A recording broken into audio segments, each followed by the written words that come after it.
Hello, I'm hospitalized today. I went through a small surgery. Some, I was alone and this room was quiet, so some useful thoughts came into my mind, and I thought of sharing it with you. In today's world,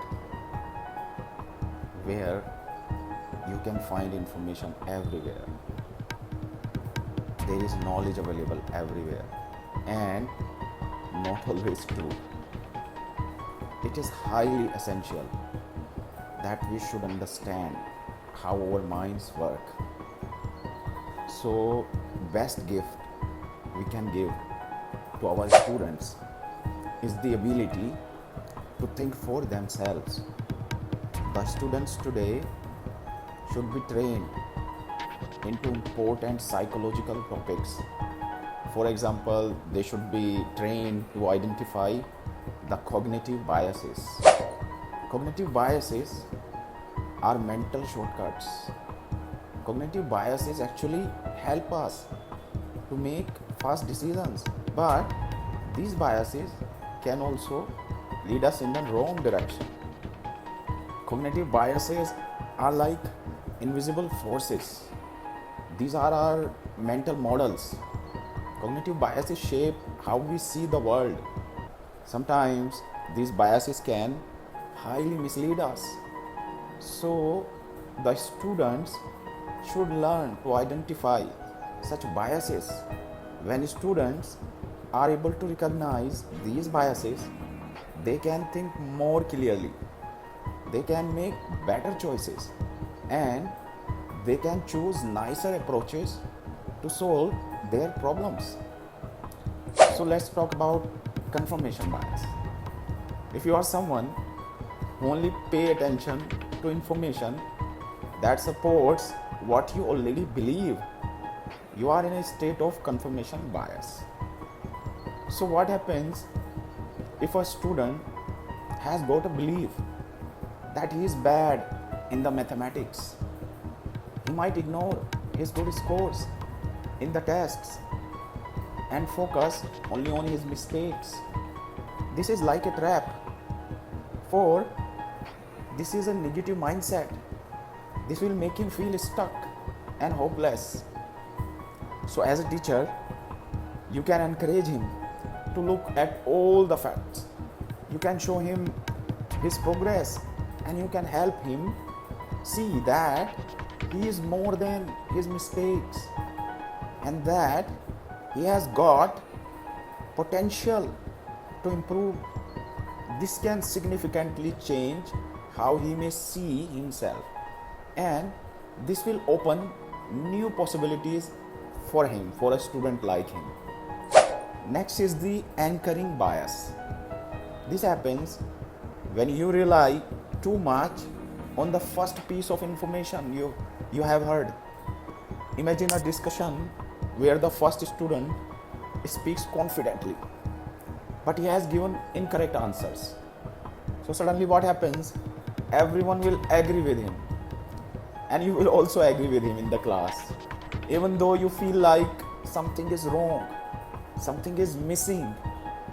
So you are experiencing anchoring bias, and you are relying on the first piece of the information you have got to listen. This can stop critical thinking among the students.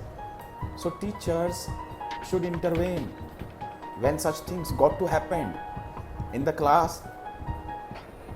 Teachers should encourage students to explore different sources. The students should be reminded to explore different perspectives before jumping to conclusions. The students should be taught that it is okay to put questions on whatever they have heard, even if it is the first thing they are told. Then comes the availability heuristic. It is a cognitive bias when you make quick decisions, and your quick decisions are based on your memory. You make the decisions based on how easily examples can come to your mind. For instance, if a student recently watched news about earthquakes, he might suddenly think earthquakes happen all the time.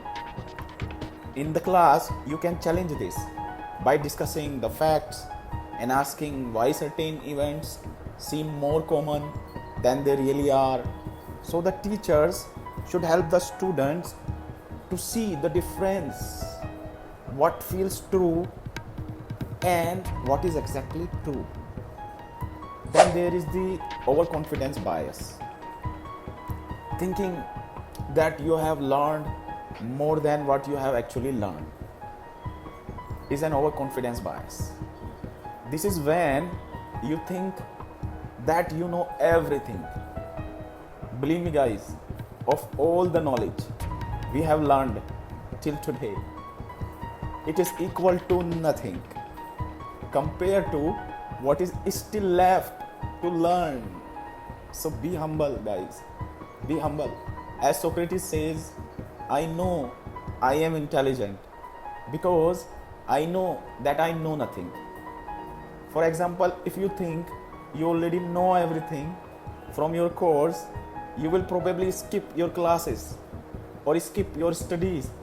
This overconfidence can cause you to fail. So this is high time, and this is the primary duty of teachers, to understand the thinking patterns of their students. Some of them might be overconfident, some of might be hesitant, they may be afraid to speak, they might sabotage their own opinions for crowd's opinions.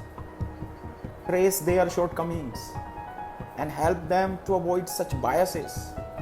The best way to avoid these biases is to transform your classroom into an environment where every voice is heard, an environment where different opinions are celebrated, an environment where standing by your own beliefs is seen as a strength and not as a threat.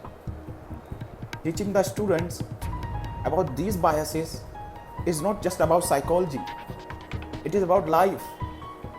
It is about helping them become more thoughtful, more confident, and more resilient. It is about giving them the tools that they need to face the world with courage and clarity.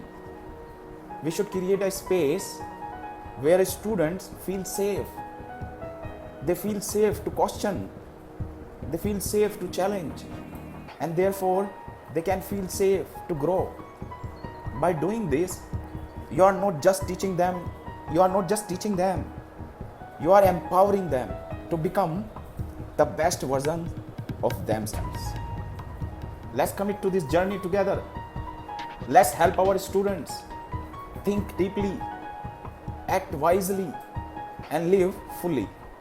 Hope you enjoyed this video. Take care.